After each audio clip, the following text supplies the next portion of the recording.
Merhaba arkadaşlar, ben Elif Premlise, bebeğim örgülerim örgü kanalıma yeniden hoş geldiniz. Bugün sizlere bu pullu hırkanın anlatımını yapacağım. Bu aralar çok popüler oldu ve benden çok fazla istediniz.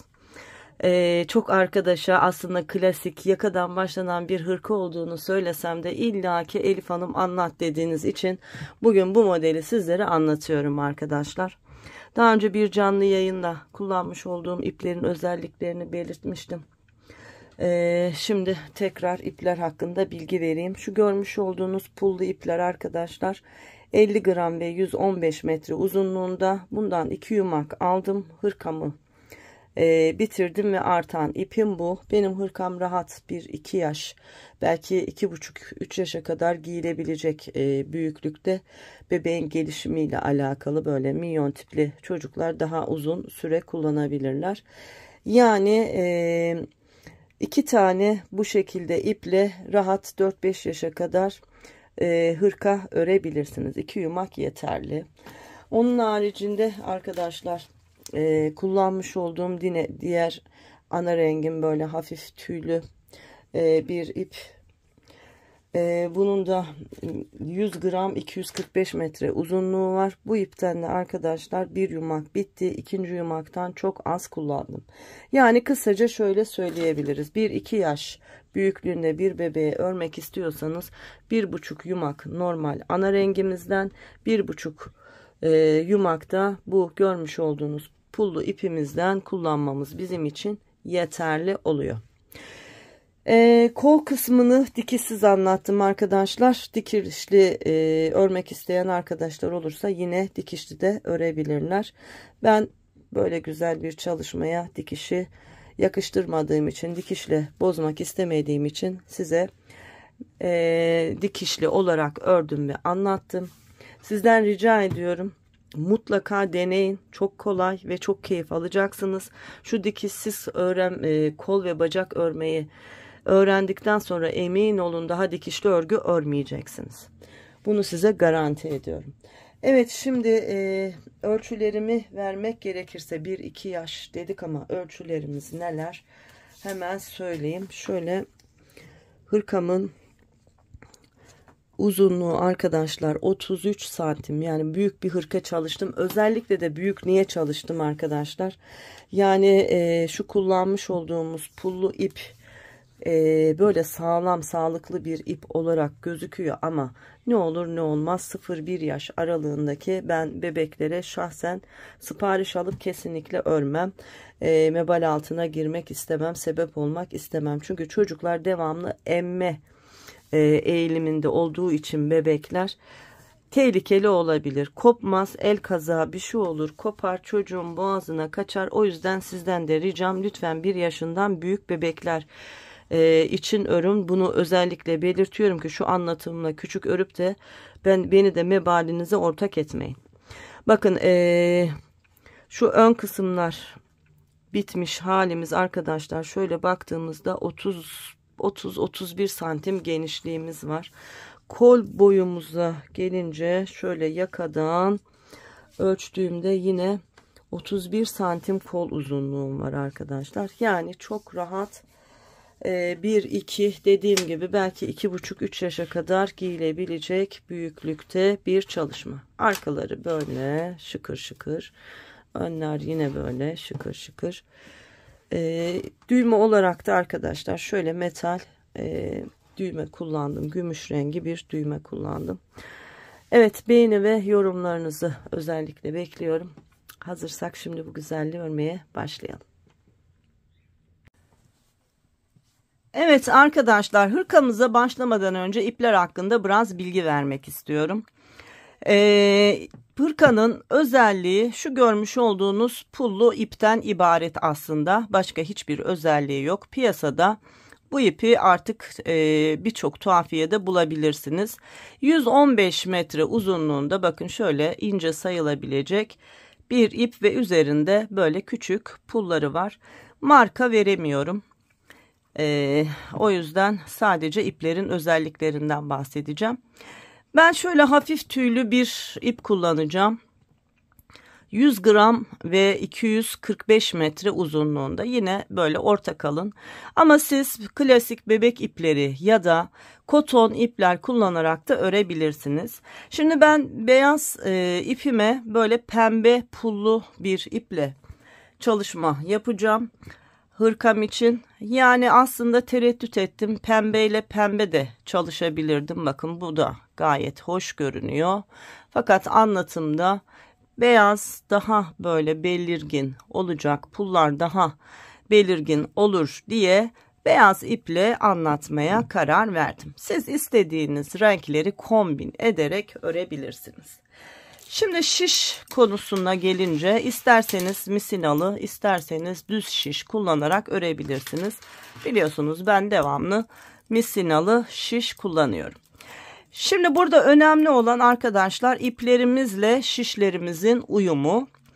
4 numara şişle beraber ben lastik kısımlarını, yani şu beyaz ipimi öreceğim, lastik kısımlarımı 4 numarayla, 2 ipin birleştiği beden kısmını da 5 numaralı şiş kullanarak öreceğim. Şöyle bakın göstereyim. Bu şişim 4 numara ve diğer şişim 5 numara arkadaşlar. Siz de kullanacağınız ipin kalınlığına göre şişlerinizi ayarlayın. Evet, şimdi başlayalım. Beyaz ipimle beraber klasik ilmek atma tekniğiyle beraber ve 4 numara şişimle arkadaşlar, şişime tam 59 ilmek atarak örgüme başlayacağım. Nasıl alışkınsanız benim gibi başlamanıza gerek yok. 59 ilmek önce şişlerimize atalım ve lastik çalışmamızla beraber hırkamıza başlayalım.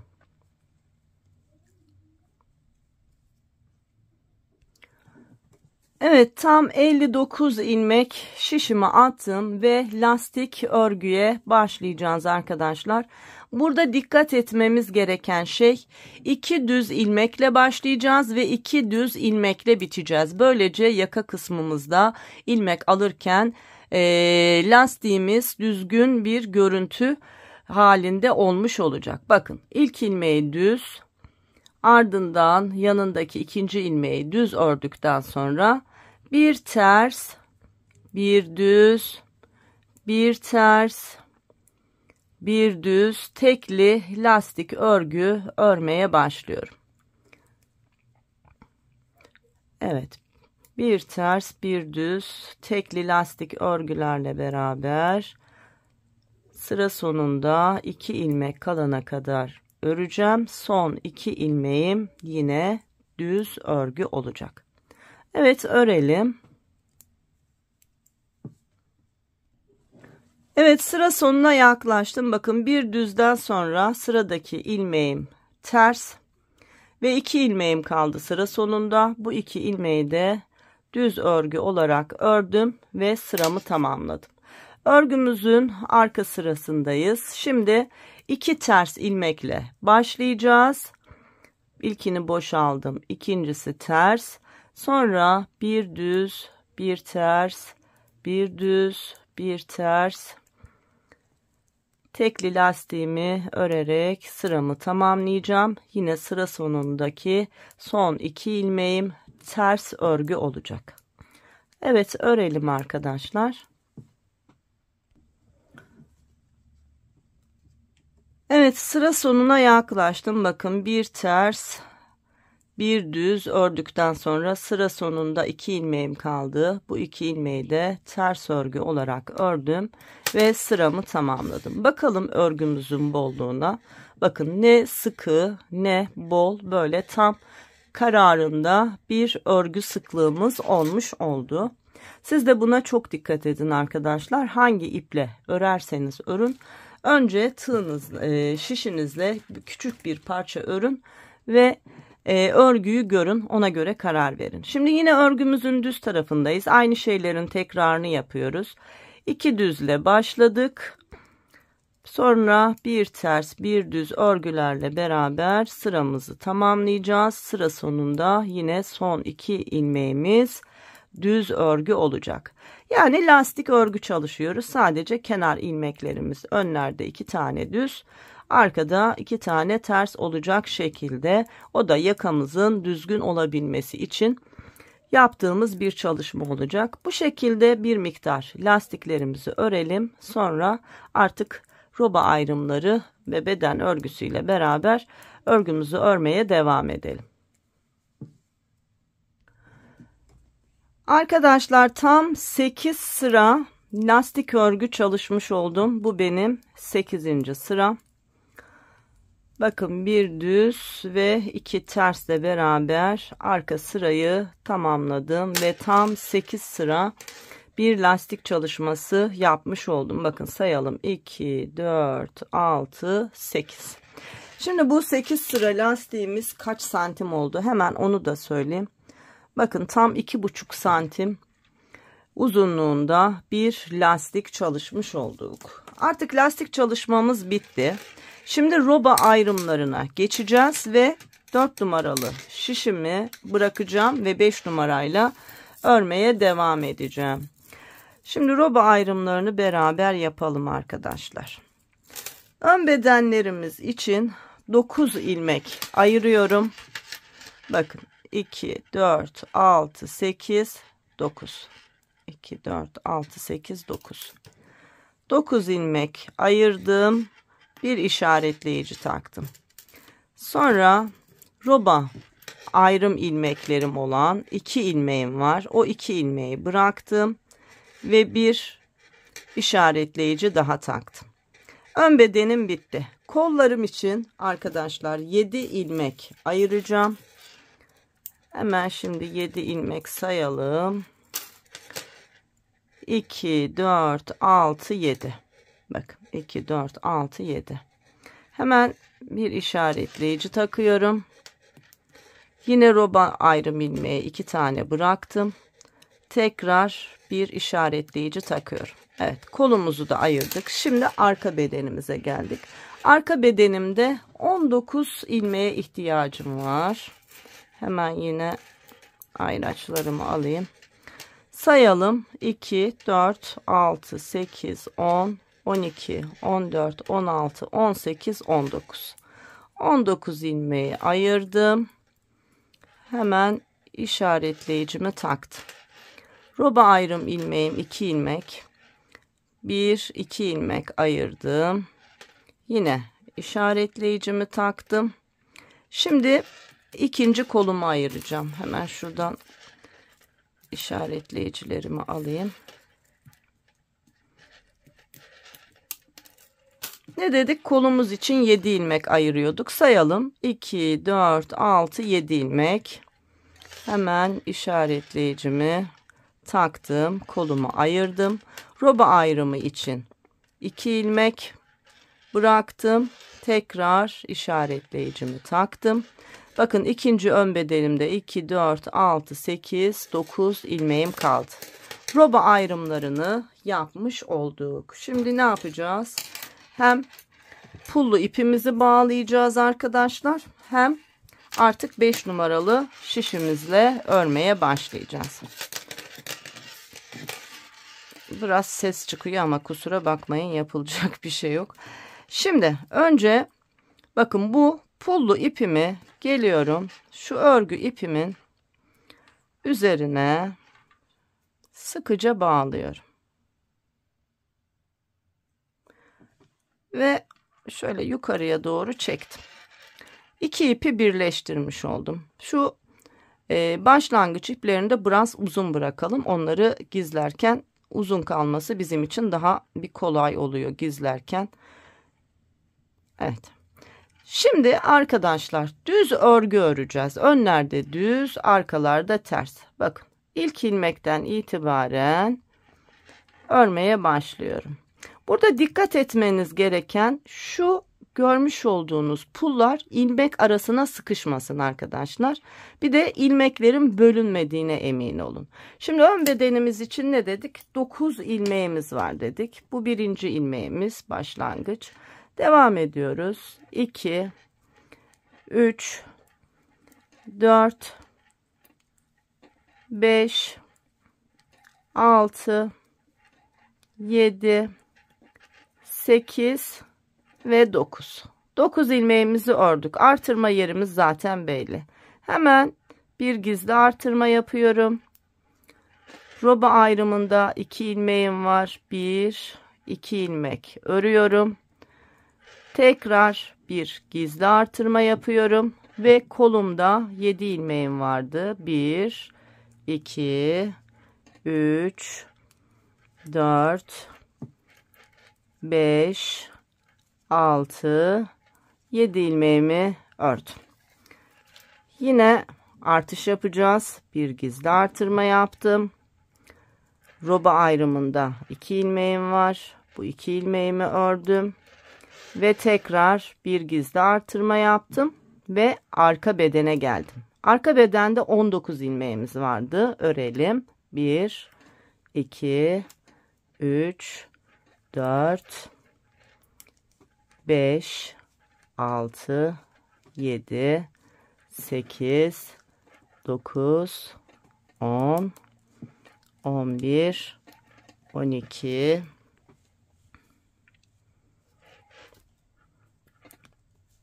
13, 14, 15, 16, 17, 18 ve 19. Arka beden ilmeklerimi ördüm. Roba ayrımına geldim. Hemen bir gizli artırma yaptım. Roba ayrımının 2 ilmeğini ördüm. Tekrar bir gizli artırma yaptım. Ve ikinci kolu örüyorum. İkinci kolumuzda da 7 ilmeğimiz vardı. Örelim. 1, 2, 3, 4, 5, 6, 7. Kollarımın ilmeklerini ördüm. Bir gizli artırma yaptım. Roba ayrımının 1, 2 ilmeğini ördüm. Tekrar bir gizli artırma yaptım.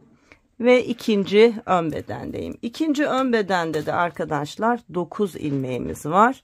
Bu 9 ilmeğimizi örerek sıramızı tamamlıyoruz. 5, 6, 7, 8 ve 9.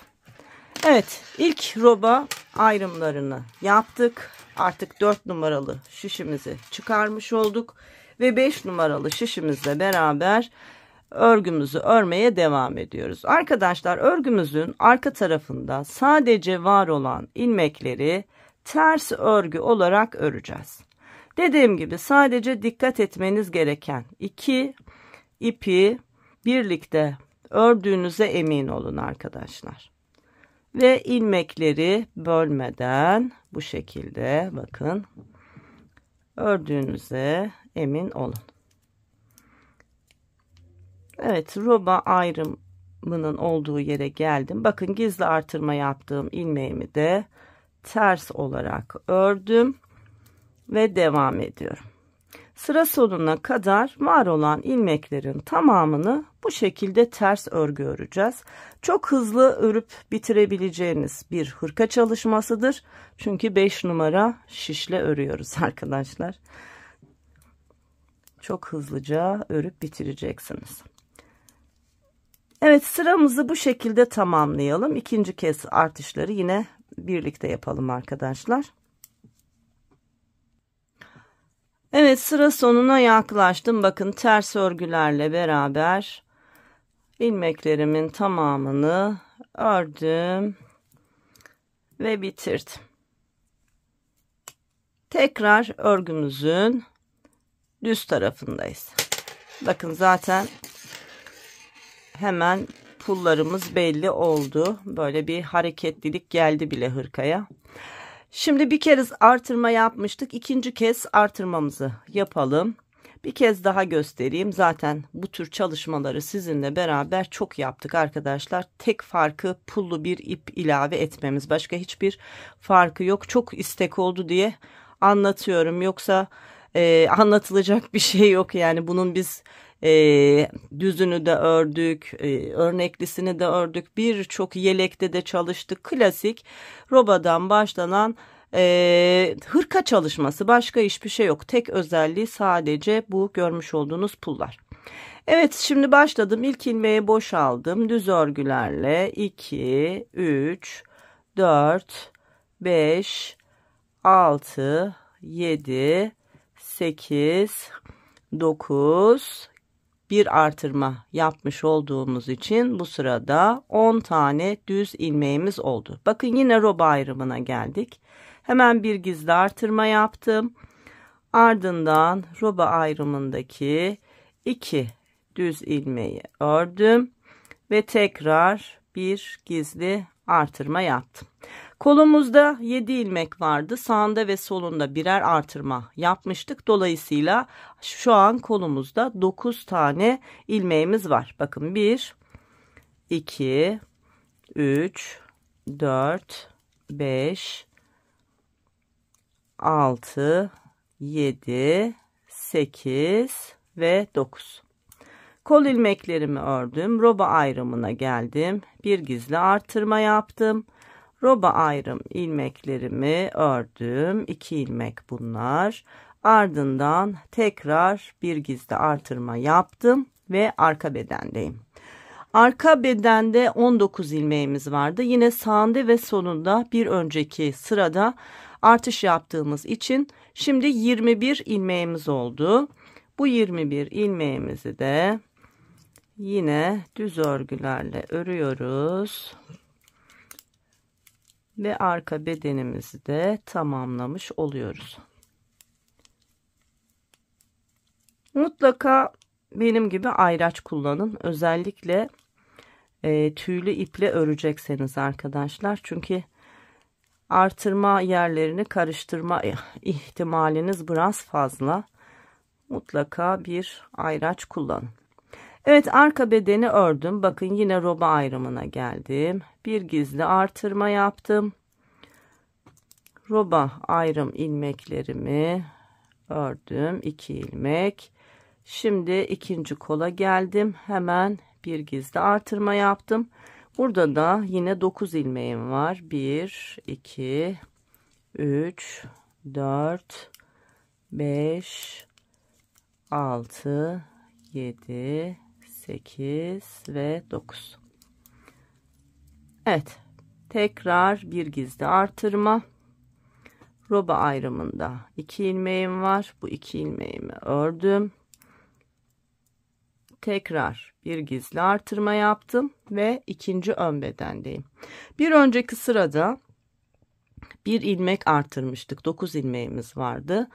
10 ilmek oldu. Şimdi bu 10 ilmeği örerek sıramızı tamamlıyoruz. 2, 3, 4, 5, 6, 7, 8, 9 ve 10. Evet, ikinci kez artırma çalışmamızı da bitirdik. Bakın beyazın içinde pembe pullar gerçekten çok hoş göründü arkadaşlar.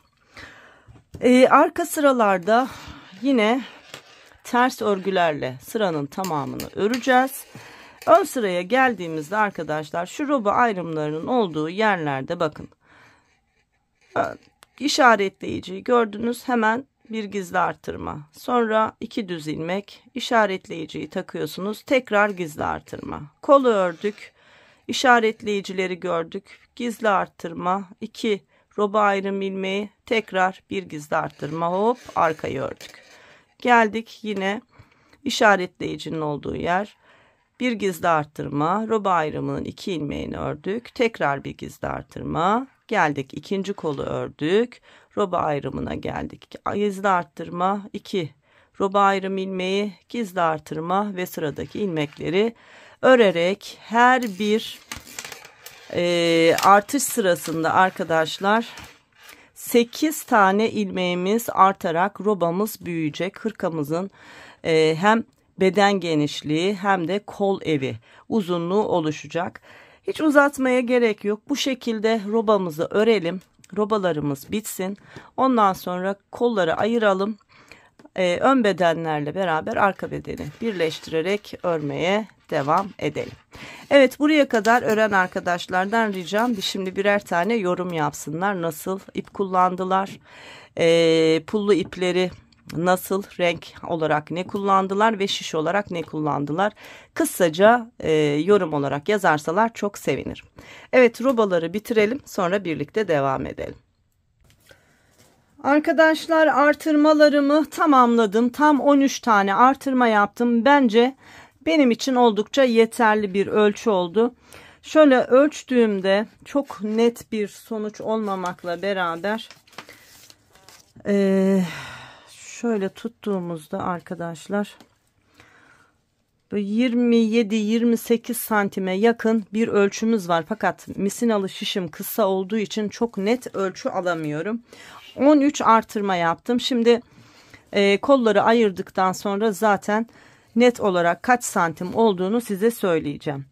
13 artırma yaptığımızı nasıl anlayabiliriz? Diyelim ki sayamadık, ipimiz çok müsait değil, artırmaları sayamadık. En kolay yol şudur: bizim başlangıçta ön beden ilmeklerimiz 9 ilmekte. Şimdi sayalım: 2, 4, 6, 8, 9. Bu bizim başlangıç ilmeğimiz. Bundan sonra roba ayrımına kadar olan ilmek de bizim artış yaptığımız ilmek sayımız. Sayalım: 2, 4, 6, 8, 10, 12, 13. 13 kez artırma yaptık. Şimdi şunda biraz tereddüt ettim. Dikişli bir kol mu olsun, dikişsiz bir kol mu olsun? Yani ben kendim örecek olsam kesinlikle dikişli bir kol yapmam. Anlatırken de şimdi size dikişsiz olarak anlatacağım. Fakat misinalı şişle ben öremiyorum, dönerek öremiyorum diyen arkadaşlarım varsa, ki çok arkadaşımızla artık biz bunu aştık, dikişsiz çok güzel örgüler örüyorlar. Ben dikişsiz olarak anlatacağım ama dikişli yapmak istiyorum diyen arkadaşlar kolları örerek dikecekler. Sadece bunu yapacaklar. Şimdi dikişsiz olacak şekilde ben anlatmaya başlıyorum. 13 artış yaptım. Artık artışlarım bitti. Şimdi kolu bedenden ayıracağım. Bakın, 2 ilmek boş. Sonra 2, 3, 4, 5, 6, 7, 8, 9, 10, 11, 12, 13, 14, 15, 16, 17, 18, 19. Şöyle düzeltelim. Bu ipi arkadaşlar, bir, örerken ördüğünüze emin olun. 2, bu şekilde karışmaması için mümkün olduğu kadar ipi düzgün alın. 3 ilmek daha örünce roba ayrımının olduğu yere gelmiş olduk. Şimdi kaç ilmek ördük? 2, 4, 6, 8, 9, 10, 11, 12, 13, 14, 15, 16, 17, 18, 19, 20, 21, 22 ilmek ön bedenimde var. Bakın, roba ayrımının olduğu yere geldim. Artık ayraçlarımı da çıkartıyorum. Ayracımı çıkardım. Roba ayrımında 2 tane ilmeğim vardı. Birini ön bedene ilave ediyorum. Yani ön beden ilmek sayım benim 23 oldu. Şimdi kolları bütün öreceğim için arkadaşlar şöyle bir iğne ve ipe kol ilmeklerimi alacağım. Bakın, roba ayrımının bir ilmeğini bedene bıraktım. Bir ilmeğini kola bırakıyorum. 1.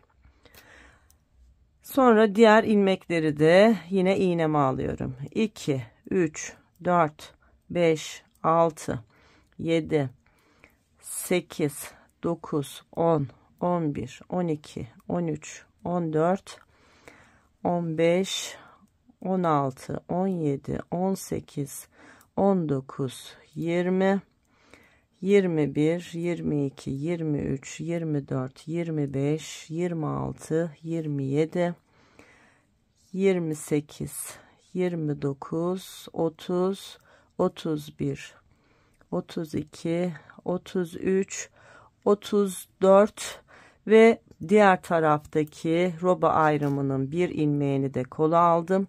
35 ilmeğimiz bizim kol ilmeğimiz. Bunları ipimize alıyoruz. Ve şuradan bağlayarak sabitliyoruz. En son kolları öreceğiz ve bütün öreceğiz arkadaşlar. Dediğim gibi isteyen arkadaşlar dikişli de örebilir. Şimdi bunu ayırdık. Aklınız karışmasın diye şuradaki artırmayı kol ilmeklerini aldıktan sonra yapacağım ki ne yaptığımı anlayın.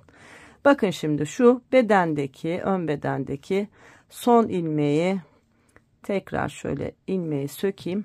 Bunu 2 kez öreceğiz. Kol altında artış yapacağız o yüzden. Bakın son ilmeği bir kez ördüm. İlmeği şişten çıkarmadım. Yönünü değiştim ve bir kez daha ördüm. Dolayısıyla kol altında bir artış yaptık. Şimdi arka bedene geldik. Bakın roba ayrımının bir ilmeğini kola, bir ilmeğini de burada arkaya bırakmış oluyoruz. Şimdi bu roba ayrımının ilmeğini de 2 kez öreceğiz. Dolayısıyla kol altında şu anda 2 artırma yapmış olacağız. Bakın ördüm. İlmeği şişten çıkarmadım. Yönünü değiştirerek bir kez daha ördüm. Şu kol altında 2 ilmek artırmış olduk. Artık saymaya gerek yok. Arka bedendeki ilmekleri örerek yine roba ayrım yerinin olduğu yere kadar örüyorum. Evet, arka beden ilmeklerimi ördüm. Arkadaşlar arka bedende 19 ilmeğimiz vardı. 13 kez artırdık. Sağda ve solda 26, 19 daha ne yapar? 19, 20, 30, 40, 45 ilmek sanırım. Roba ayrımının birer ilmeğini de ilave edeceğiz. Arka bedeni de tamamlamış olacağız. Bakın şimdi roba ayrımının olduğu yere kadar geldim. Bakın öncesinde bir ilmek var. Bunu şimdi artırarak yapayım. Bir öncekini anlamışsınızdır. Bunu şöyle örüyorum. Roba ayrımının bir ilmeğini bedene, bir ilmeğini kola bırakacağız. Bakın bunu şimdi bir kez örüyorum. Şişten ilmeği çıkarmadan ilmeğin yönünü değiştirip ikinci kez örüyorum. Arka bedende bir artış daha yapmış olduk. Şimdi şu ikinci kolumuzun ilmekleri, bunları yine iğnemize alacağız arkadaşlar. Bakın 1 2 3 4 5 6 7 8 9 10 11 12 13 14 15 16 17 18 19 20 21 22 23 24 25 26 27 28 29 30 31 32 33 ve 34. Şimdi roba ayrımının bakın bir ilmeğini bedene bırakacağız. O yüzden bunu da aldım. Yine şöyle yapalım.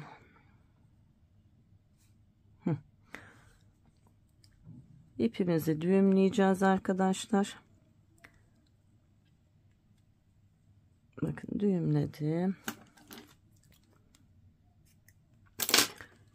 Şimdi arka bedenle ön bedeni birleştireceğiz. Roba ayrımının diğer ilmeğini ön bedene ilave edeceğim. 2 kez örüyorduk bunu. Bakın bir kere ördüm. Yönünü değiştirdim. Şişten çıkarmadım. Ve ikinci kez ördüm. Ardından ön beden ilmeklerini örerek sıramı tamamlıyorum. Ne yaptık? Kolları ayırdık. Ön bedenlerle arka bedeni birleştirdik.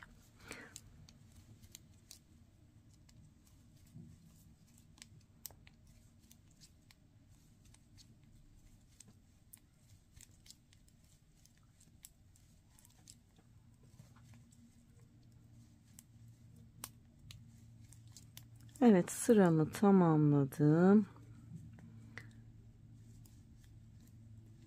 Bakın. Şimdi bir görelim ne yapmışız. Bakın kollar burada. Kol altlarından birer tane artış yaptık. Arka bedenle ön bedeni birleştirdik. Şimdi bir ölçü daha vereyim. Şu anda arka beden genişliğimiz ne kadar oldu? Şöyle baktığımda arkadaşlar rahat bir 30-31 santimimiz var. Yani bu ne demek biliyor musunuz? Rahat 2 yaş civarı bebeğin giyebileceği ölçülerde. Yani 1 yaş ve üzeri, öyle diyelim. Şimdi arka bedende var olan ilmeklerimizi ters örgülerle örüyoruz. Şu kol altına kadar örüp göstereyim. Sonra artık önlerde düz, arkalarda ters olarak var olan ilmeklerimizin tamamını istediğimiz uzunluğa ulaşana kadar öreceğiz ve hırkamızın kolları hariç alt beden kısmını tamamlamış olacağız. Bakın örerken dikkat ettiğim şey iki ipi birlikte aldığıma emin olmak ve iki iple birlikte ördüğüme emin olmak. Ona dikkat ediyorum. İlmekleri alırken iki ilmeği birlikte almış mıyım diye bakıyorum. Bakın şimdi roba birleştirme yerimizin olduğu yere geldik. Kol altına geldik. Eğer bir tık daha örgünün büyük olmasını istiyorsanız arkadaşlar, bakın zaten ilmek artışları yaptıktan sonra şurada bir boşluk oluyor. Şunu şöyle çevirin. Bunu bir ilmek haline getirerek şöyle örün. Ne olmuş oldu? Kol altında bu sırayı örerken 2 artışımız vardı. Bunu böyle yaparak 3 tane ilmek artırmış olduk. İki taraftan yaptığımız artış ortalama 1 santim daha örgümüzün genişliğini büyütecek arkadaşlar. İlmeği aldım. Şöyle 2 ilmeği birlikte ördüğüme emin olacak şekilde. Şöyle yapayım, daha kolay. Evet, battım ve ördüm. Ne olmuş oldu? Kol altında bir artış daha yapmış oldum. Yani kol altlarında 3 tane artış yapmış oldum. Şimdi diğer kol altına gelelim. Aynı şeyi orada da yapayım. Orada da görün.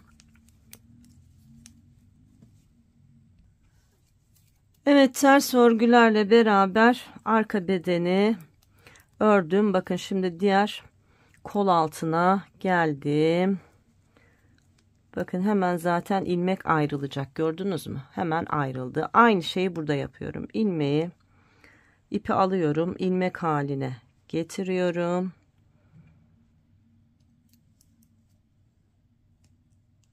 Şöyle. İkisini birlikte almak zor arkadaşlar. Evet. Aldım ve ters olarak ördüm. Yani kol altlarında her iki tarafta da 3'er ilmek artış yapmış oldum. Evet, ters örgülerle şimdi sıramızı tamamlayalım.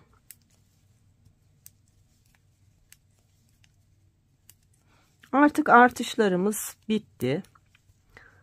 Bundan sonra sadece önlerde düz, arkalarda ters olarak örgümüzü istediğimiz uzunluğa ulaşana kadar öreceğiz arkadaşlar. Yapacağımız tek şey bu.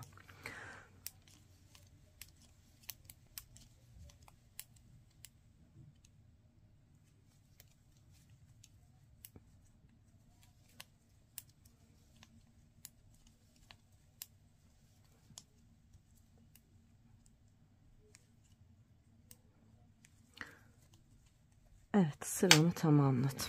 Bakın kol altlarımız böyle oldu. Artık var olan ilmeklerle örmeye devam edeceğiz. Size bir ölçü daha vereyim. Şu roba uzunluğumuz kaç santim oldu onu söylemedim size. Örgünüzü örerken bunları da dikkate alın. Bakın tam 14 santim uzunluğunda bir roba çalışmış olduk arkadaşlar.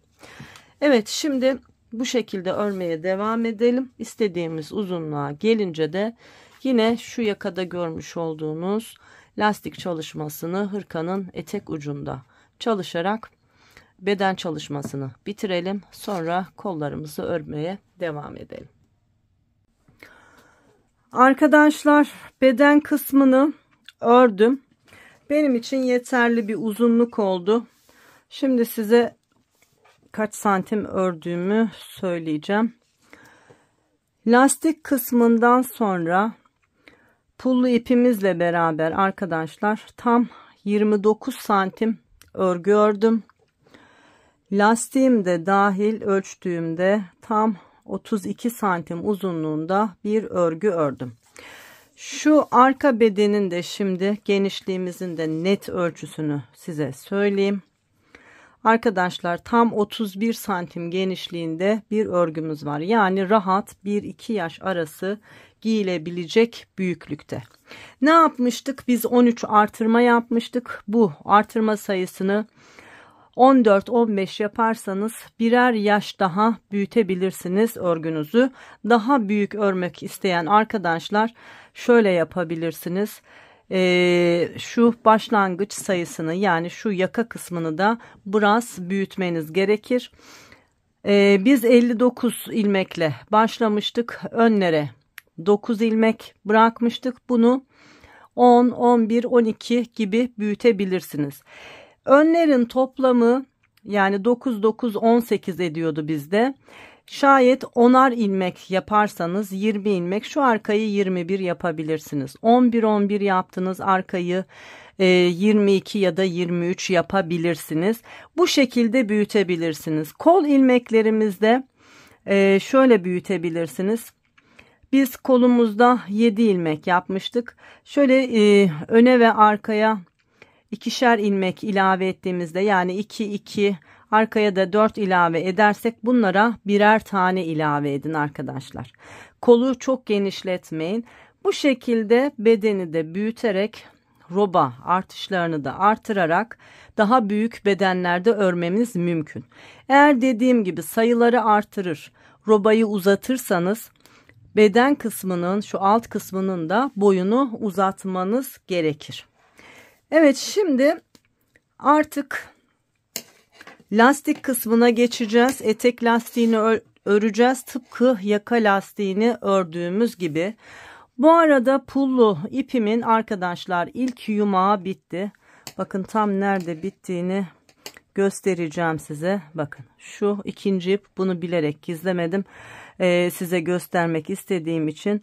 Yani ilk ipim bittikten sonra kaç sıra ördüm? 1, 2, 3, 4, 5, 6, 7, tam 8 sıra daha örgü ördüm. Şöyle 2-3 santim kadar daha yeni pullu ipimle örgümü ördüm. Şimdi yine 4 numaralı şişimize geçeceğiz. Tıpkı yakada yaptığımız gibi 5 numaralı şişten 4 numaralı şişe geçerek lastik örgümüzü örmeye başlayacağız.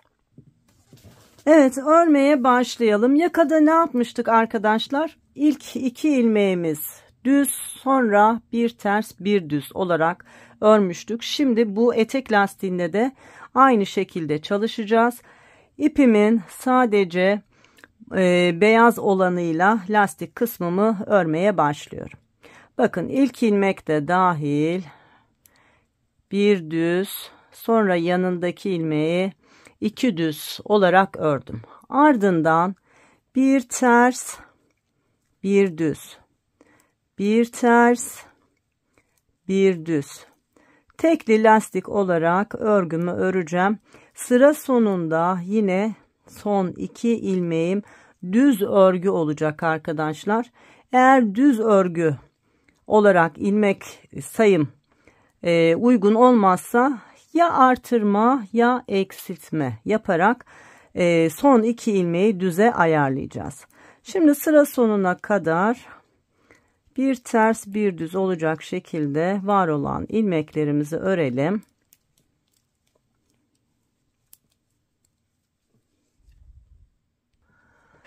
Evet, sıra sonuna kadar beraber örelim. En son düz örmüştüm. Sonra bir ters, bir düz, bir ters, bir düz, bir ters, bir düz, bir ters ve sıra sonunda 2 ilmeğim kaldı. Bakın tam denk geldi. Artırma ya da eksiltme yapmaya gerek kalmadı. Bu son 2 ilmeği de düz örgü olarak ördüm ve sıramı tamamladım. Arkadaşlar, şu pullu ipimi de biraz uzun bırakacak şekilde şöyle kesiyorum. Bunu gizleyeceğim ama beraber gizleyelim. Tığımın yardımıyla arkadaşlar, bakın örgümün iç tarafında ilmek arasına tığımla batıyorum ve düğümlüyorum. Şunu alalım şuradan.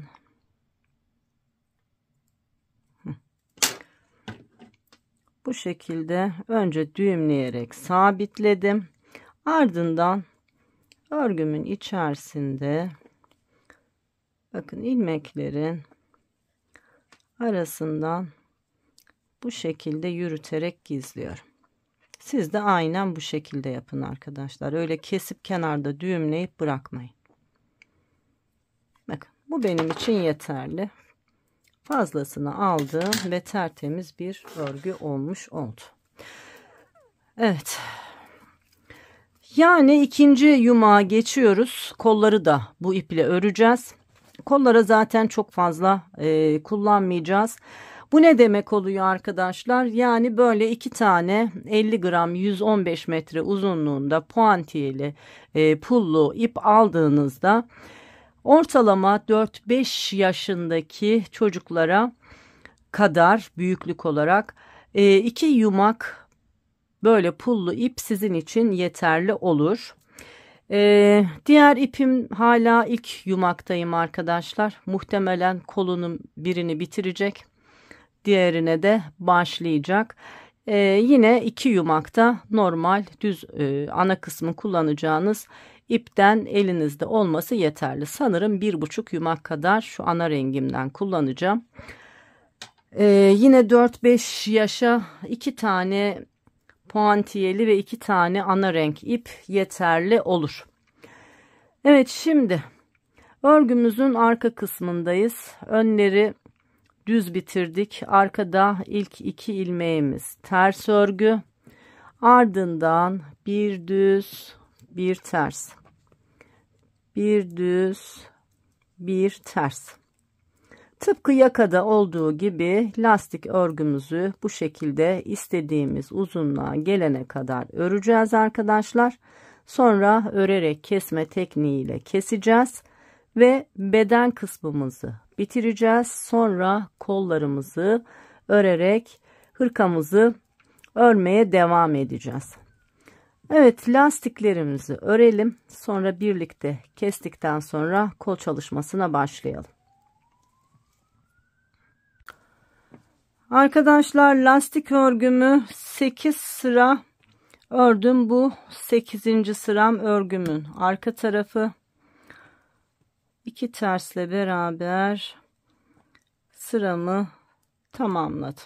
Bakın şöyle baktığımızda sayalım. 2, 4, 6, 8 sıra örgümüzü ördük. Şimdi 9. sırada örerek kesme tekniğiyle beraber artık kesip bitiriyoruz. Örerek kesme tekniğini daha önce benimle öğrenen arkadaşlar zaten biliyorlar. Bilmeyenler için de tekrar gösteriyorum. Hem öreceğiz hem keseceğiz. Örerek lastik kesme tekniğinde de tıpkı lastik örer gibi, yani düz ilmekleri düz örüp keseceğiz. Ters ilmekleri ters örüp keseceğiz. Bakın ilk ilmeği boşaldım. Sıradaki ilmeğim düz. Düz olarak önce ördüm. Sonra arkadaki ilmeği üzerinden geçirdim. İlk kesimimi yaptım. Bakın sıradaki ilmeğim ters. İpi kendime aldım. Bu ilmeği ters olarak ördüm. Sonra arkadaki ilmeği üzerine geçirdim. Sıradaki ilmek düz. düz olarak ördüm, kestim. Sıradaki ters olarak ördüm, kestim. Evet, bu şekilde bir düz örüp keseceğiz, bir ters örüp keseceğiz. Bütün ilmeklerimizin tamamını bu şekilde örerek kesme tekniğiyle beraber örüp bitireceğiz. Burada dikkat etmemiz gereken şey şu. Bu kesimleri yaparken arkadaşlar bakın şöyle esnek bir kesim olsun. Yani normalde örgünüzü örerken nasıl örüyorsanız şu ilmekleri sıkmadan örüp böyle rahat bir kesim yapıyoruz. Bakın böyle bol denebilecek şekilde örüp yine aynı şekilde kesiyorum. Hiç ipi sıkmıyorum. Dolayısıyla böyle kestiğimizde esnek, çok düzgün bir kesim elde etmiş oluyoruz. Evet, ilmeklerin tamamını bu şekilde keselim.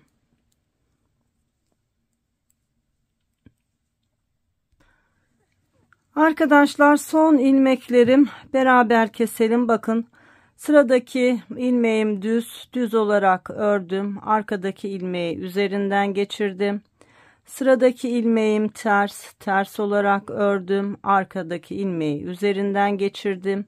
Son 2 ilmeğim düz örgü. Bunları düz olarak ördüm, kestim. Düz olarak ördüm, kestim ve kesimim bitti. Bakın şu son ilmeği bir kez daha düz örgü örüyorum. Ve ipimi biraz şöyle uzun bırakarak kesiyorum. Evet, bakın şimdi lastik kısmımız ne kadar güzel oldu. Bakın esnek ve çok düzgün bir lastik oldu. Şimdi boy uzunluğunu tekrar vereyim. Lastiğimiz bittikten sonra hırkamızın uzunluğu kaç santim olmuş? Lastikten lastiğe arkadaşlar tam 35 santim uzunluğunda bir hırka çalışmış olduk. Enimiz 31-32 santim, boyumuz 35 santim, oldukça en boy olarak uygun boyutlarda hırkamızı çalışmış olduk. Şimdi arkadaşlar kol çalışması yapacağız. Bütün olarak kolu öreceğim. Öyle anlatacağım. Ne yapmıştık? Şu kolumuzdaki ilmeklerimizi ipimize almıştık. Yine 5 numaralı şişimle beraber koldaki ilmekleri tekrar şişime alıyorum arkadaşlar. Bakın sırayla her bir ilmeği şişime alıyorum.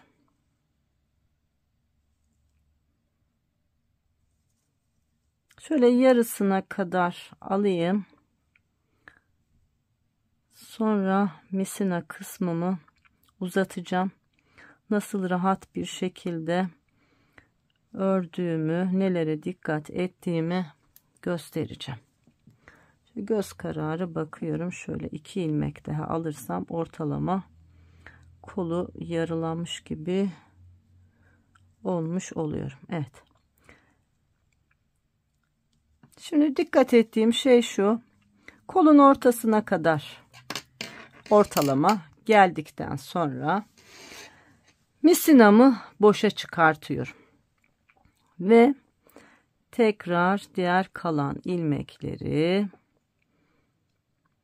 şişime alıyorum.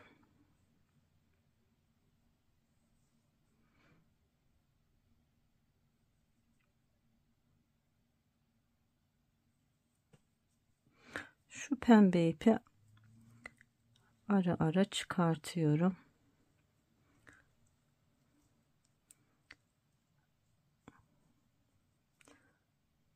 Evet, bu şekilde ilmeklerin her birini şişime alıyorum.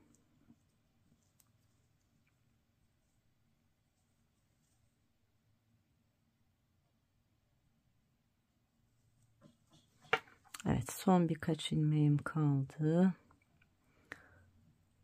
Bunları da alalım.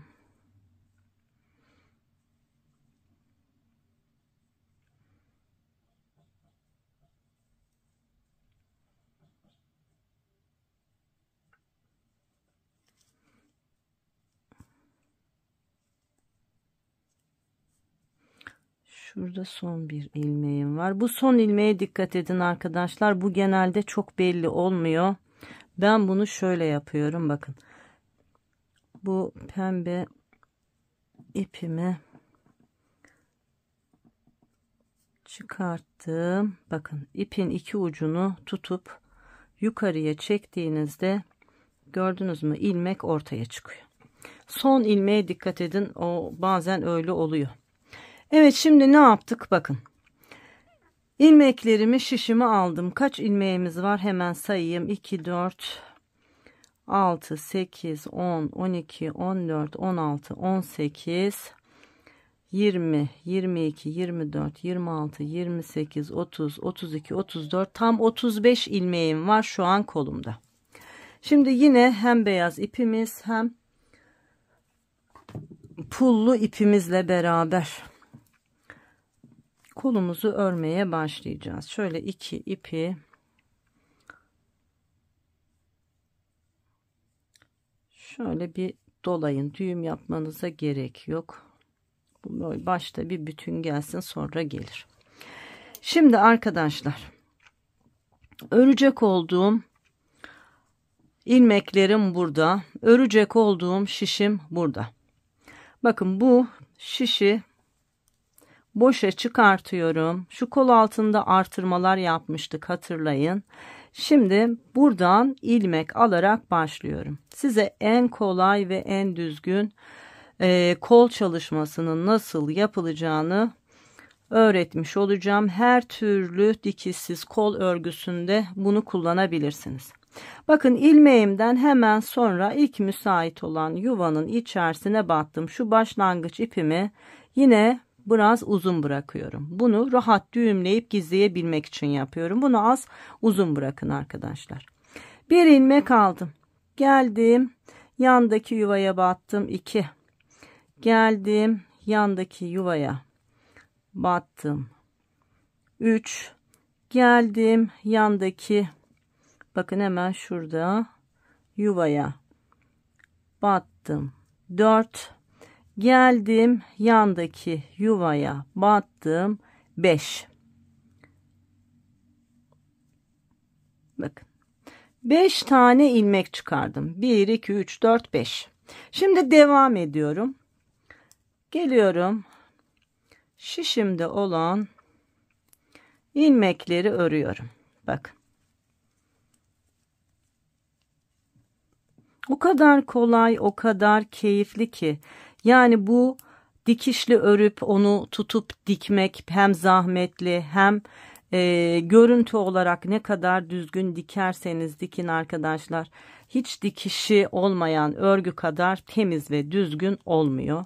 O yüzden herkese tavsiyem, çok da kolay yani, bu kolları, bacakları bu şekilde örün. Bakın şişimdeki ilmekler bitti. Bu şiş boşa çıktı. Çevirdim. Şimdi sıradaki ilmekler bunlar. Bakın ilmeklerin hepsini şişimin üzerine aldım. Örecek olduğum şiş bu. Bunu boşa çıkardım. Rahat örebilecek şekilde. Bakın şu ipi, şuradaki ilmeği, bakın ipi biraz gerdiriyorum. Orada bolluk olmasın diye. Sonra geliyorum. Yine bakın düz örgülerle örüyorum. Bu kadar kolay. Şimdi bunu da örelim. Bir tur örmüş olduk.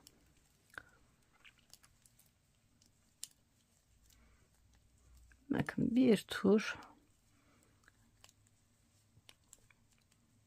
ördük.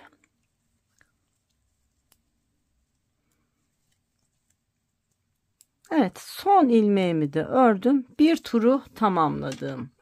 Şimdi kol altında bakın 5 tane ilmek arttırdık. Şurada ilmeklerim 1, 2, 3, 4, 5. Şimdi ne yapacağız biliyor musunuz? Bu 5 ilmeğin ikisini keseceğiz. Üçüncüsünü öreceğiz. Diğer ikisini keseceğiz. Yani 5 ilmeği 3 ilmeğe indireceğiz. Yine bakın örecek olduğum ilmekleri şişimin ucuna alıyorum. Örecek olduğum şişi boşa çıkartıyorum.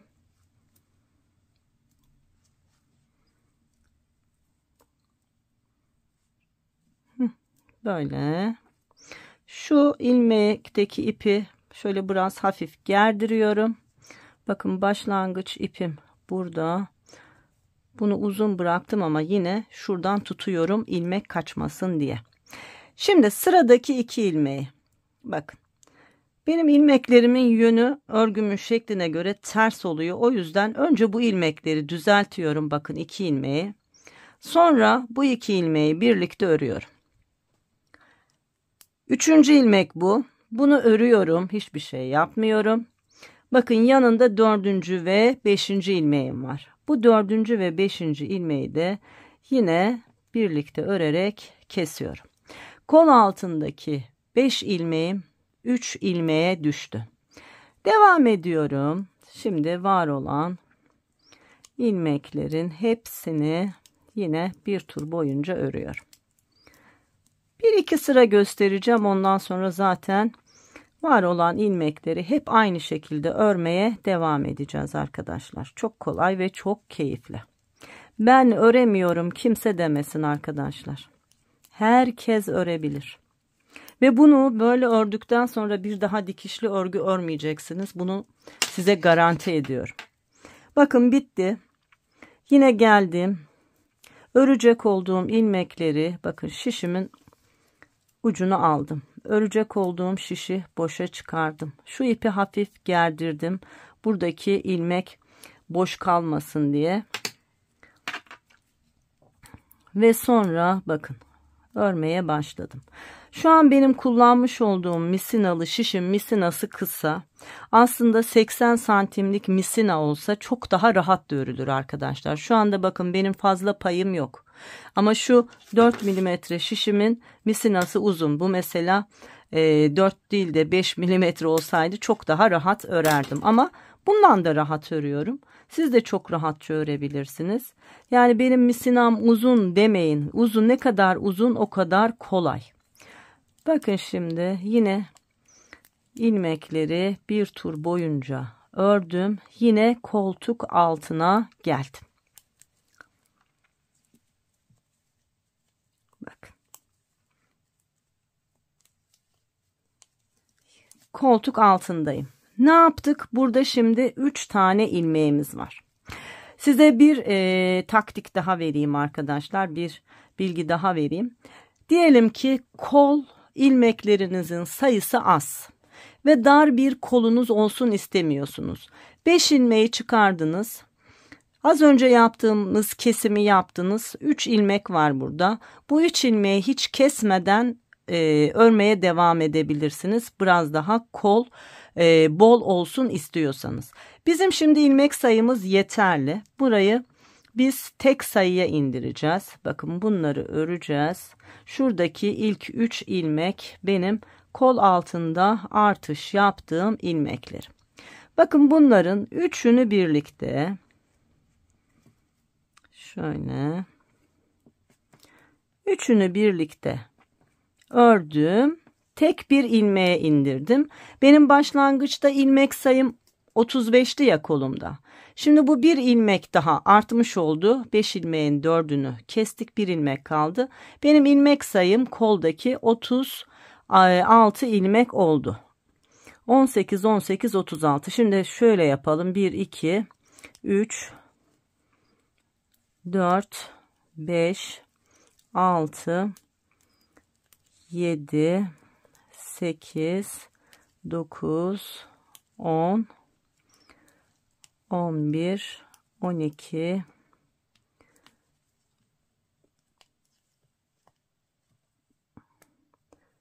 13, 14, 15, 16, 17, 18. Burası 18. Şurada bir ilmek kaldı. Bunu diğer tarafa aktardım. Bakalım 18'de orada var mı? 35 ilmeğimiz vardı. Bir ilmek daha artırdık. 36 olması lazım. Hemen devam edelim. Bakalım burada 1, 2, 3, 4, 5, 6, 7, 8, 9, 10, 11, 12, 13, 14, 15, 16, 17, 18. Evet. 18, 18, 36 ilmeğimiz kaldı kolumuzda ve artık kesmeler bitti. Bundan sonra 36 ilmeği örerek kolumuz istediğimiz uzunluğa ulaşana kadar örmeye devam edeceğiz. Bakın son kez gösteriyorum. Örecek olduğum ilmeklerim bu şişte. Şişin ucuna taşıdım. Örecek olduğum şiş burada. İpi normal örecekmiş gibi aldım. Şu ipi biraz gerdirdim. Şuradaki ilmek bol kalmasın diye. Ve başladım örmeye. Bakın. Bu kadar kolay.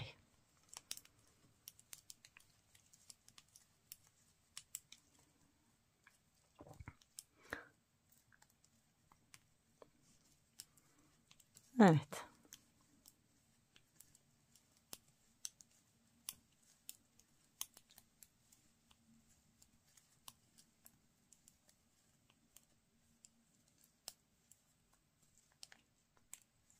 Evet, bu kadar kolay arkadaşlar. Bakın kolumuz bütün olarak örülmeye başladı.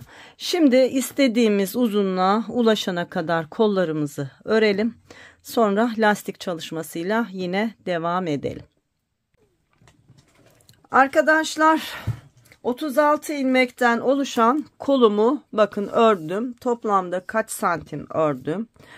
Kol altından ölçtüğümüzde şöyle tam 16 santim uzunluğunda bir örgü örmüşüm. Bizim asıl olan ölçümüz şurası arkadaşlar. Bakın yakadan tuttuğumda şöyle omuza kadar ortalama 30 santim uzunluğunda bir örgü örmüş olduk. Bu bizim için yeterli. Enimize göre uygun bir kol uzunluğu oldu. Şimdi artık lastik örgüye geçeceğiz. Yine misinalı şişimizle ama şişimizi değişeceğiz. Tek kat beyaz ipimizle beraber lastiğimizi örmeye başlayacağız ve 36 ilmeğimizi biraz azaltacağız. Bilek kısmımızın lastiği olduğu için. Şimdi bakın kol altındaki turbaşı olan yerdeyim. Şu pullu ipimi ayırıyorum ve 4 milimetre şişimle beraber lastik örgüye başlıyorum. Bir düz, bir ters, bir düz, bir ters. Şimdi eksiltme yapalım bir tane. Sıradaki 2 ilmeği bakın birlikte örüyorum. Düz olarak. Sonra bir ilmek ters. Tekrar bir düz, bir ilmek ters. Şimdi bir tane daha keselim. 2 ilmeği birlikte ördüm. Bir düz, bir ters. Tekrar bir düz, bir ters. Bir düz, bir ters ve sıradaki 2 ilmeği yine birlikte örelim. 18 ilmek bir şişimde, 18 ilmek diğer şişimde vardı. Bakalım şimdi burada kaç ilmeğimiz oldu? 2, 4, 6, 8, 10, 12, 14, 15. 3 kez kesim yapmışız. Şimdi geliyoruz diğer tarafa. Burada da lastik örgümüze devam edeceğiz. Ve yine eksiltme yapacağız. En son ne yapmıştık? Şurada düz örgü örmüştük. Yani ters örgüyle başlayacağız. Bakın bir ters, örgümü ördüm. Ardından bir düz, bir ters, bir düz, bir ters. Şimdi bir kesim daha yapalım. 2 ilmeği birlikte ördüm. Bir düz, bir ters, bir düz, bir ters. Tekrar bir kesim yapalım. Bir düz, 2 ilmeği birlikte ördüm. Bir ters. Tekrar şöyle bir kontrol edeyim. Düz, ters, düz, ters, düz. Bir tane daha keseceğiz şimdi. Şunu düz örelim. Sonra bir ters örelim.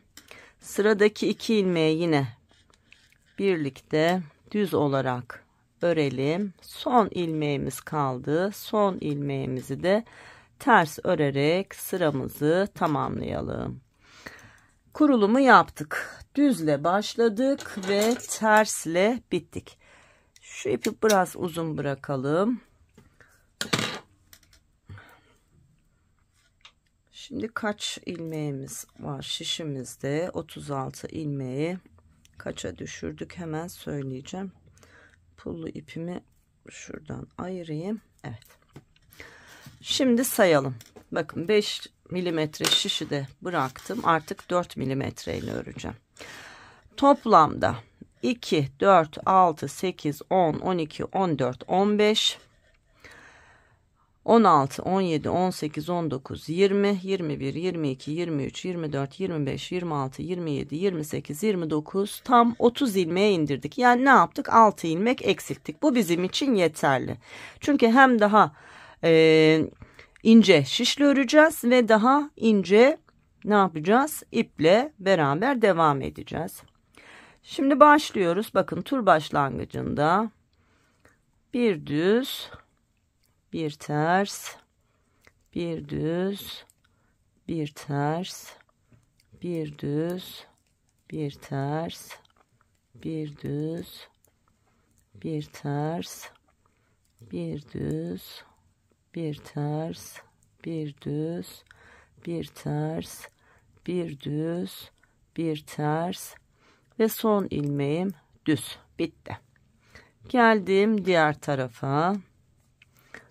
Düzle bittiğimiz için tersle devam ediyoruz. Zaten ilmeğimiz belli. Ters ilmek görünüyor. Bir ters, bir düz, bir ters, bir düz, bir ters, bir düz, bir ters, bir düz, bir ters, bir düz, bir ters, bir düz, bir ters, bir düz ve bir ters. Ne yaptık? 2 sıra 2 tur ördük. Şimdi şurada pullu ipimizi yine beraber gizleyelim. Bakın ipi önce şu pullarını alayım. Bakın pullu kısmı şöyle kestim. Pulu çıkarttım.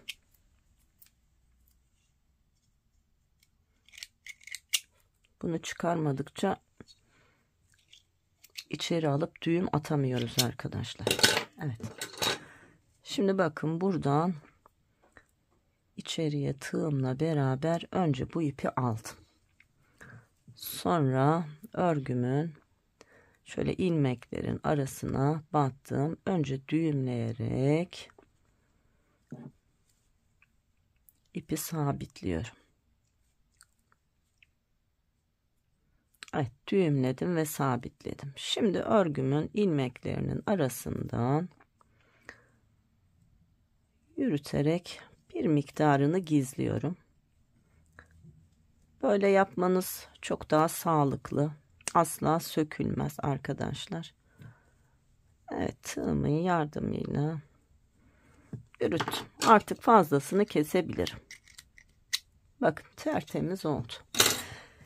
Evet, şimdi kol lastiğimizi de arkadaşlar şu etek lastiği gibi önce 8 sıraya örelim, tamamlayalım. Ne yaptık? 2 sıra ördük. Yani 6 tur daha örelim. 8 sıra olsun. 9. sırada da tıpkı etek lastiğini keser gibi keselim. Şimdi tamamlayalım, beraber keselim.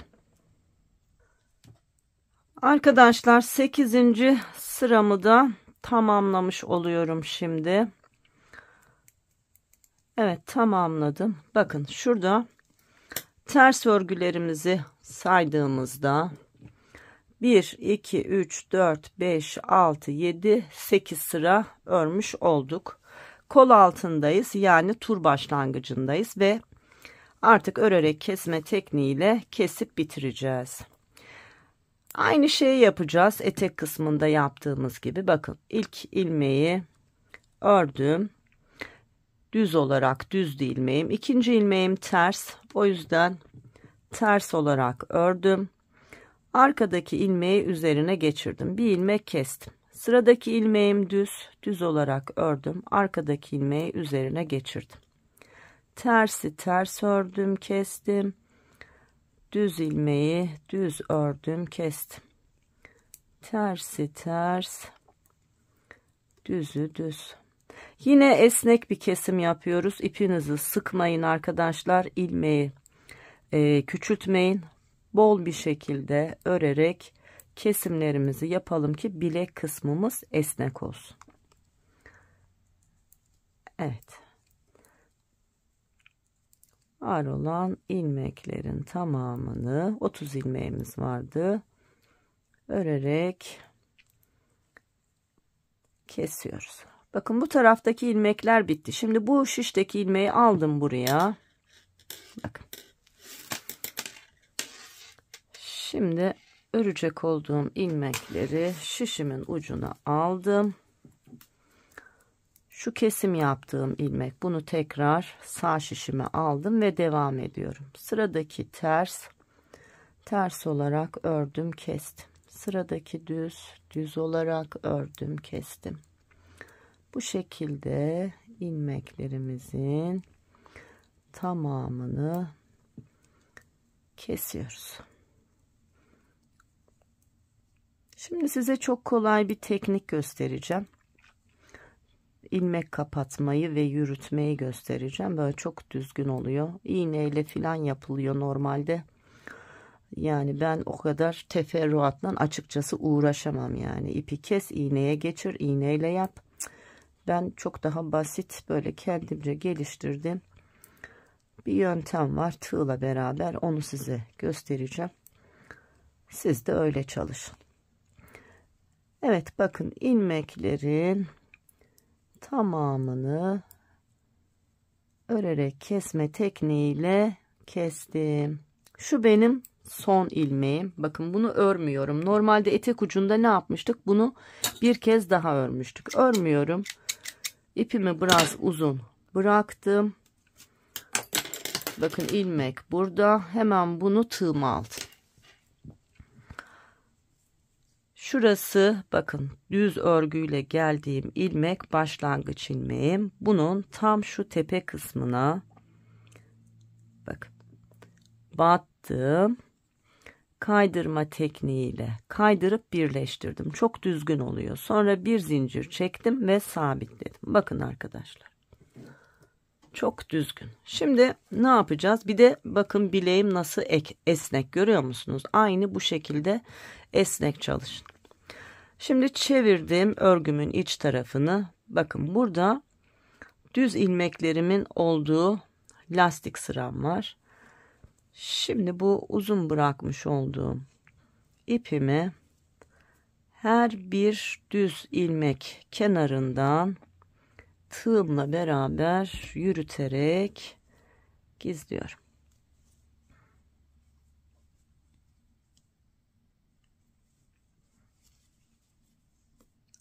Kesinlikle örgüyü bitirdikten sonra düğüm atıp arkadaşlar böyle sıfır kesim yapmayın. İşleme yaparken de aynı şey geçerli. Sakın işlemenizi yaptıktan sonra düğüm atıp sıfır kesim yapmayın, çünkü sökülüyor. Bakın. Hiç belli değil, görüyor musunuz? Taşıdım ta aşağıya kadar. Şimdi burada bir kere daha huyum kurusun. Şöyle sabitliyorum iyice sağlam olsun diye. Sonra artık kesebilirim. Evet. Kolumuz da bitti. Bakın ne kadar güzel bir kol çalıştık. Şimdi bu kolun dikişsiz haline bakın arkadaşlar.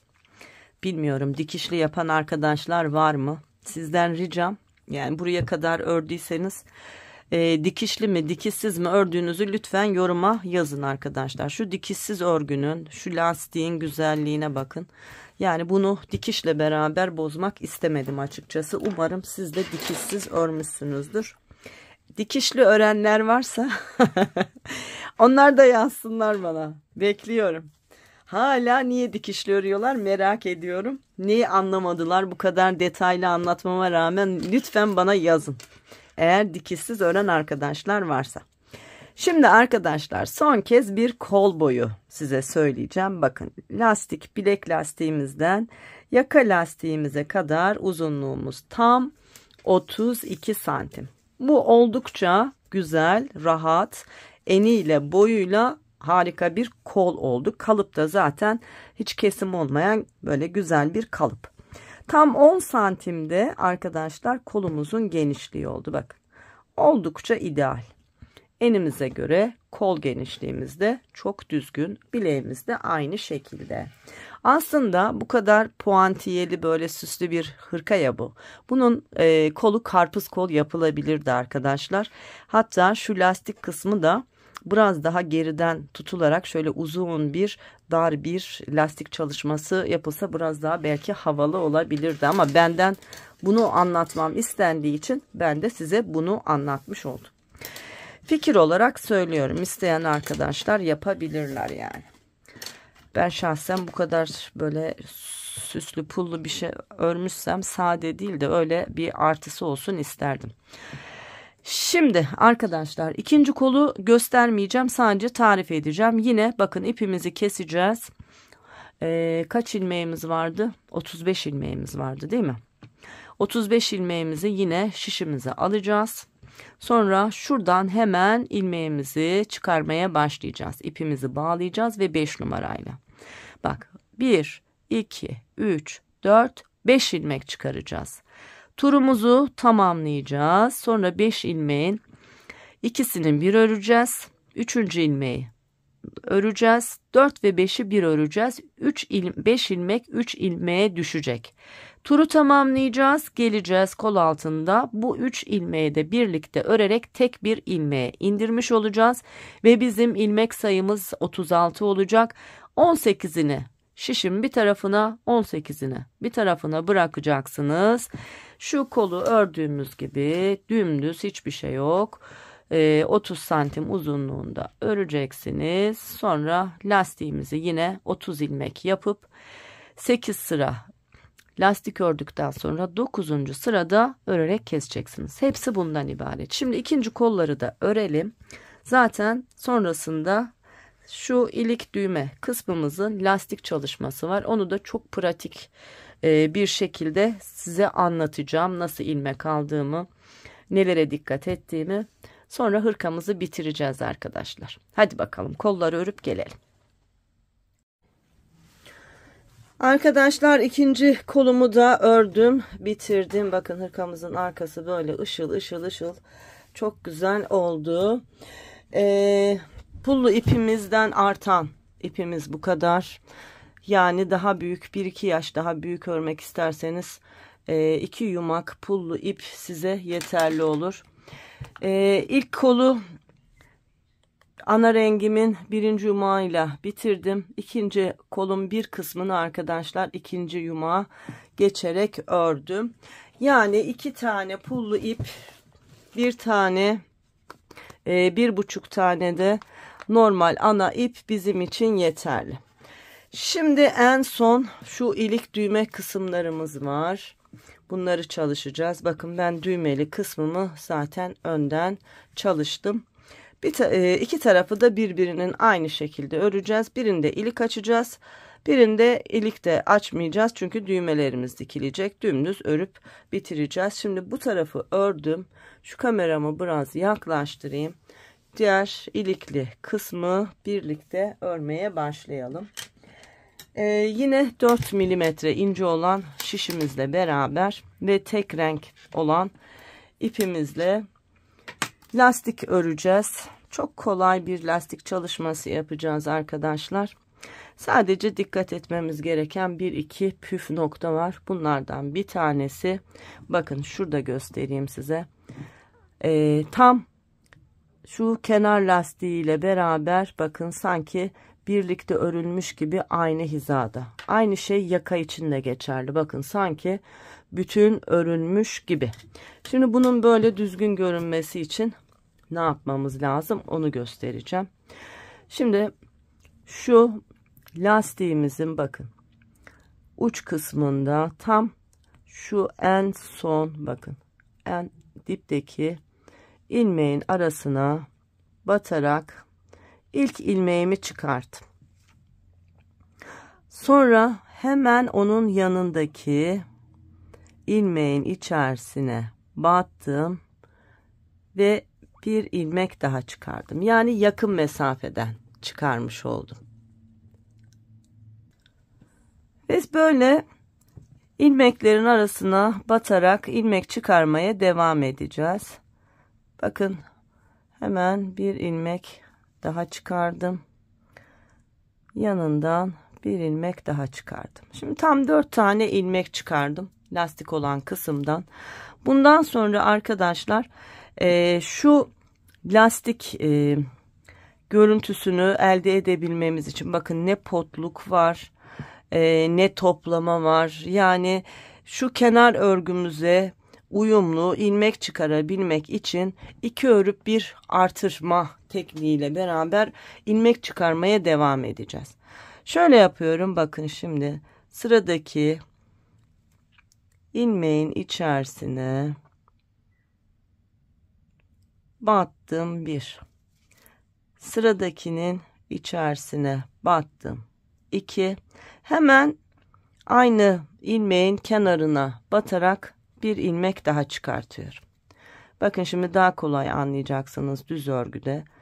Bakın sıradaki ilmeğe battım 1, sıradakine battım 2, hemen bu ikinci ilmeğin bakın kenar ilmeği var burada.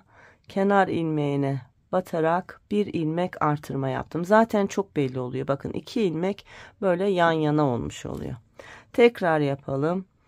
Sıradaki ilmeğe battım, çıkardım 1. Sıradakine battım, çıkardım 2.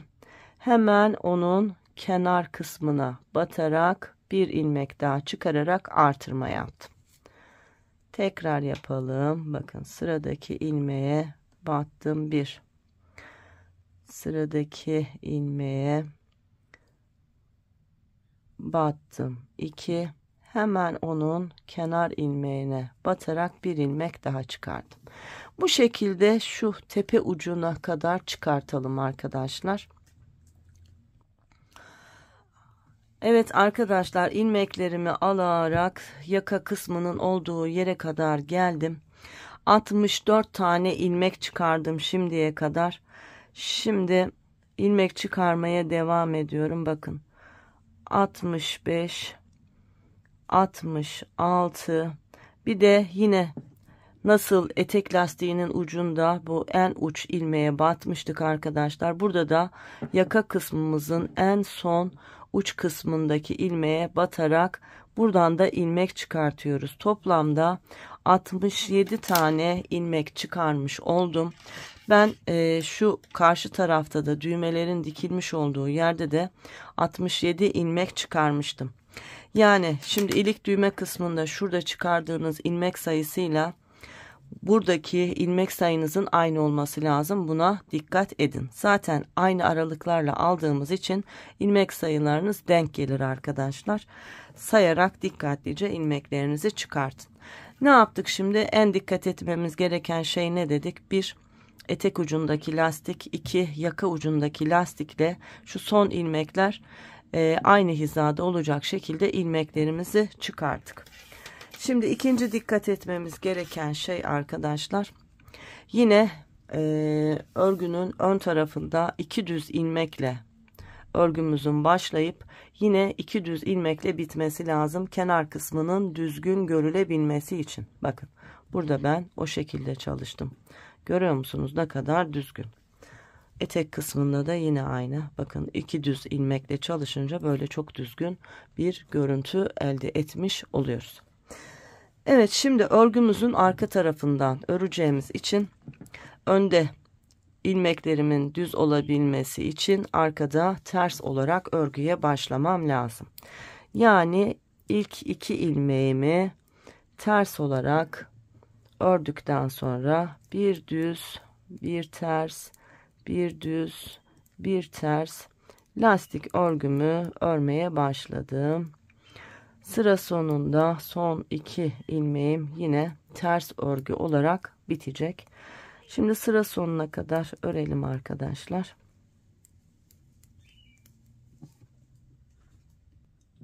Evet, sıra sonuna yaklaştım. Bakın 3 ilmeğim kaldı. En son ters ördüm. Şimdi düz ve ardından sıra sonundaki 2 ilmeğimi ters olarak ördüm. Sıramı tamamladım. Burada da arkadaşlar 2 düzle ön tarafı tamamlamış olduk. Evet, şimdi örgümüzün düz tarafına dönelim. Artık bundan sonra lastik örgümüzü öreceğiz arkadaşlar. Ve ilik çalışması yapacağız. Şu görmüş olduğunuz başlangıç iplerini de isterseniz arkadaşlar örgünüzün içerisinde yürütebilirsiniz. Bakın, onu da şöyle yapıyorum. İpimin üzerine bu örgü iplerini şöyle geçiriyorum. Sonra örüyorum. 2 düzden sonra bir ters. Şimdi düzü öreceğim ama bu ipleri yürütüyorum. Bir düz, tekrar ipleri yürütüyorum. Sıradaki ilmeğim ters. Şöyle bir kez daha yürütürsem yeterli. Bundan sonra bir ters, bir düz lastik örgümüzü örelim. Evet, sıra sonuna kadar örelim arkadaşlar.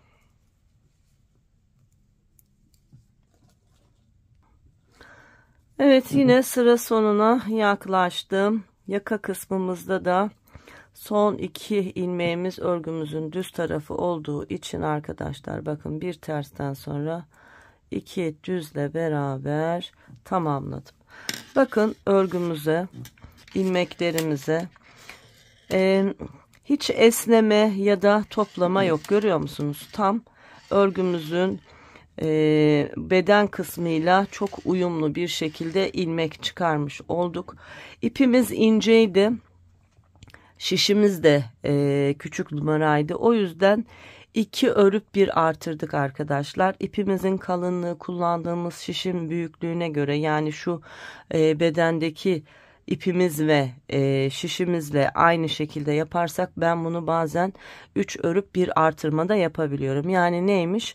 Kullandığımız ip, kullandığımız şiş farklılıklarına göre buradaki ilmek sayısının dağılımı değişebiliyor arkadaşlar. Evet, şimdi tekrar yine örgümüzün arka tarafındayız. Arka tarafta 2 tersle başlayacağız. Bir düz, bir ters lastik örgüyü öreceğiz ve yine 2 tersle beraber sıramızı tamamlayacağız. Sıramızı tamamlayalım ve ön sırada artık ilik açmaya başlayacağız. İliklerimizi açalım. Sonra hırkamızı artık lastik çalışmamızı bitirerek tamamlayalım ve son halimizi bir görelim.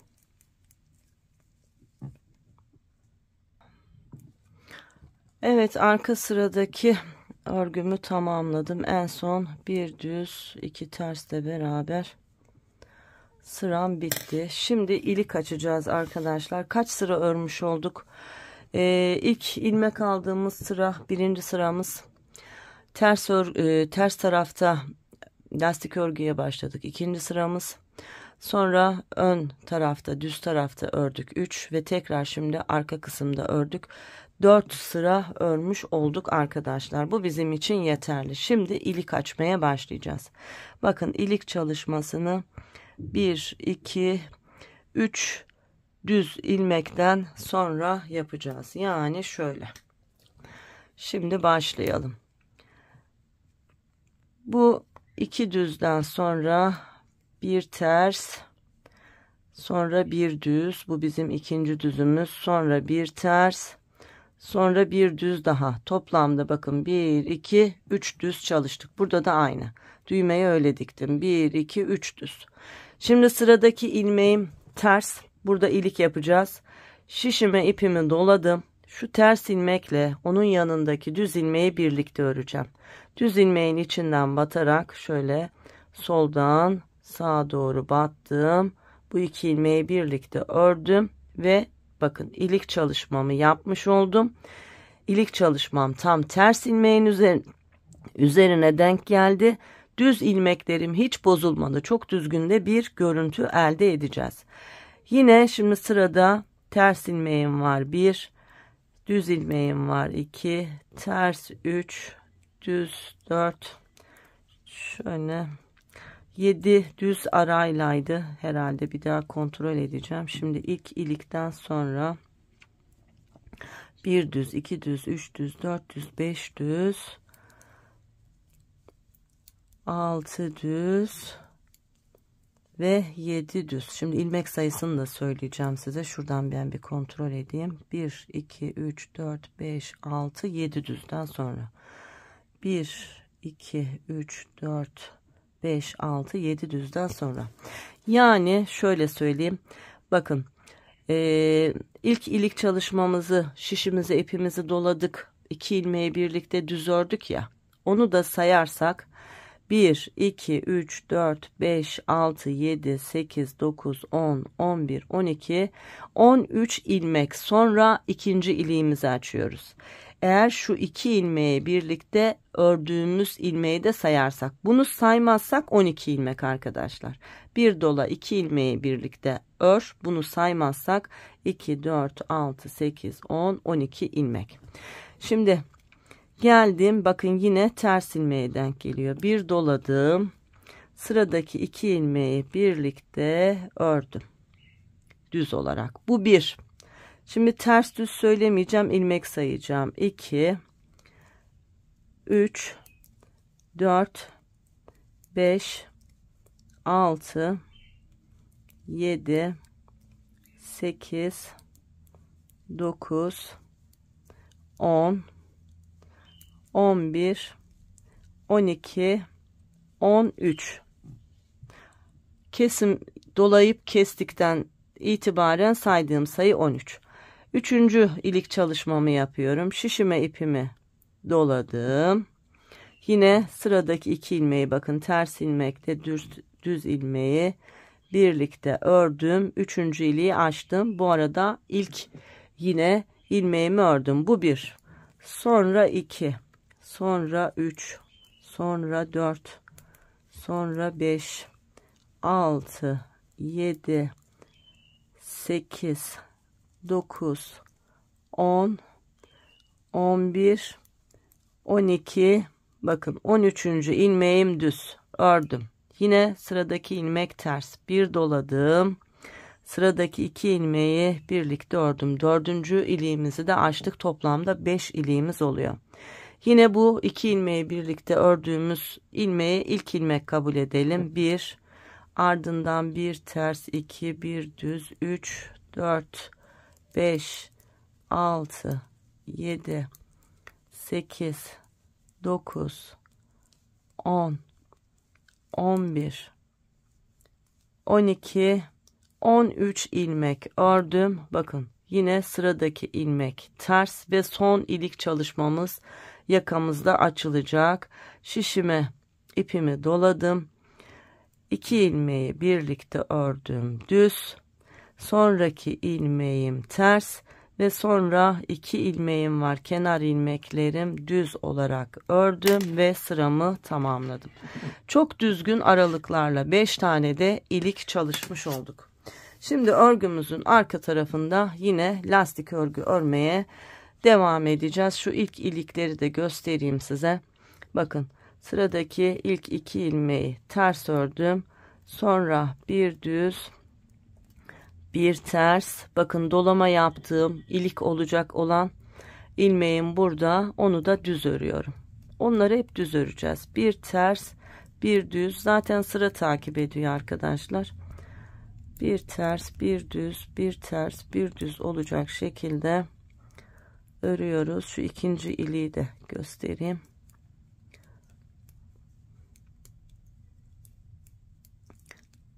Evet, bakın bir tersten sonra dolama yaptığım ilmek burada. Onu düz olarak ördüm. Sonra yine bir ters bir düz olarak devam edelim. Bu şekilde sıramızı bitirelim arkadaşlar. Sonra daha uzatmaya gerek yok.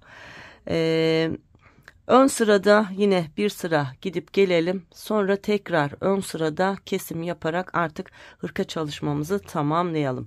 Yani bu sırayı tamamlayacağız. Bir düz bir ters sıra öreceğiz. Bu sıradan hariç 2 sıra daha öreceğiz. Sonra 3. sırada kesim yapacağız. Oraya kadar örelim. Kesimi yine birlikte yaparak tamamlayalım. Evet arkadaşlar, 2 sıra daha ördüm. Bakın şimdi örgümün ön tarafındayım. İlik çalışmamdan sonra 1 2 3 sıra örgü örmüş oldum. Bakın iliklerimizin yerleri ne kadar düzgün. Hep ters örgülerin olduğu yerlere gelecek şekilde iliklerimizi ayarladık. Artık kesim yaparak hırkamızı tamamlayabiliriz.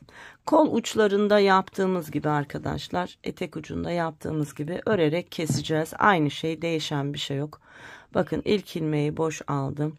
İkinci ilmeği düz ördüm. Arkadaki ilmeği üzerinden geçirdim. Yanımızdaki ilmek ters olarak ördüm. Kestim, düz olarak ördüm, kestim. Bu şekilde ilmeklerimin tamamını keserek artık örgümü tamamlıyorum.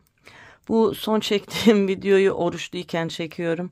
İnşallah bir anlatım hatam vesairem yoktur arkadaşlar. Elimden geldiği kadar böyle zihnimi toplayarak, dikkat ederek anlatmaya çalıştım ama eğer hatalı bir anlatım, sayı vesaire filan olduysa, ki olduğunu zannetmiyorum.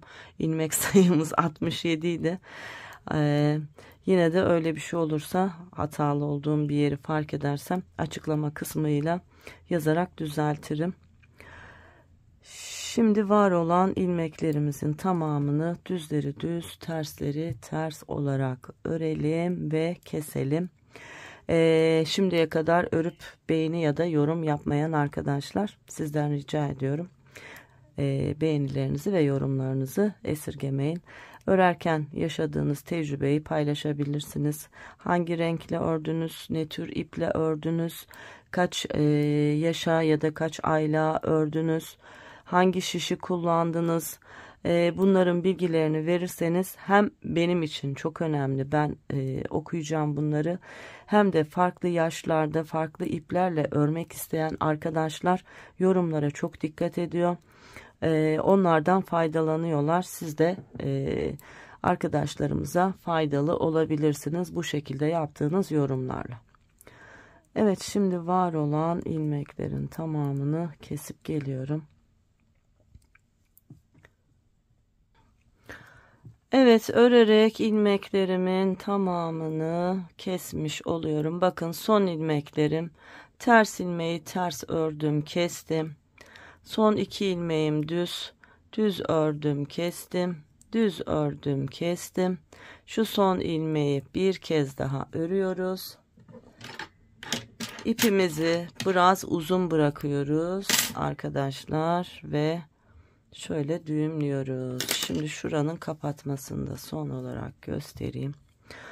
Burada da arkadaşlar ben yine şu örgünün iç tarafına bu ipi yürütüyorum düzgün bir şekilde. Bakın, hiç şuradaki görüntüyü bozmadan. Sonra yine ilmeklerin, şu düz örgünün arasından yürüterek şu aşağıya kadar bunu indiriyorum ve orada gizliyorum arkadaşlar. Bakın şimdi.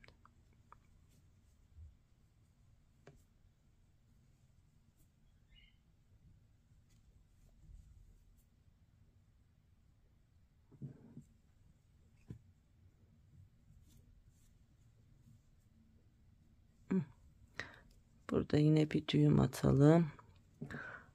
Sağlam olsun. Evet. Şimdi fazlasını keserek temizleyelim. Şurada da bir başlangıç ipimiz vardı. Onu da burada yine yürütmüştük ama şöyle bir düğümden sabitleyelim arkadaşlar.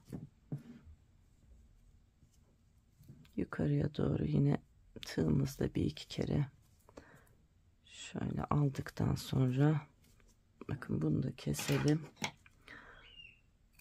Evet, bitti. Çok güzel olduk.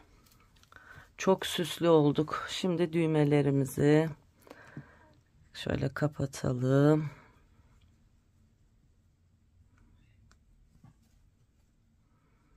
Bakalım nasıl bir hırka olduk.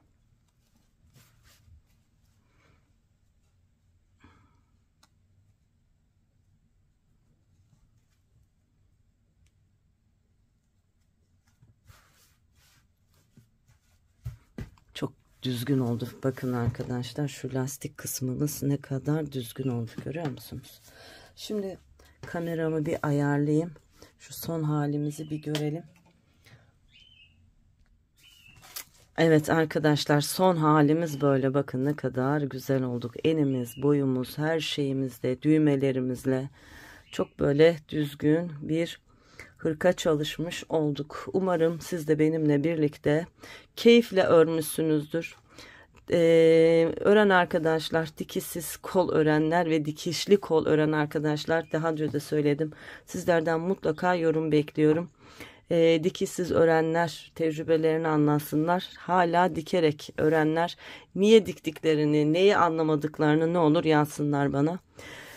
Güzel bir anlatım ve olduğunu düşünüyorum. Çok güncel bir modeldi. Umarım herkes büyük bir keyifle örer. Her şey gönlünüzce olsun arkadaşlar. Hoşça kalın.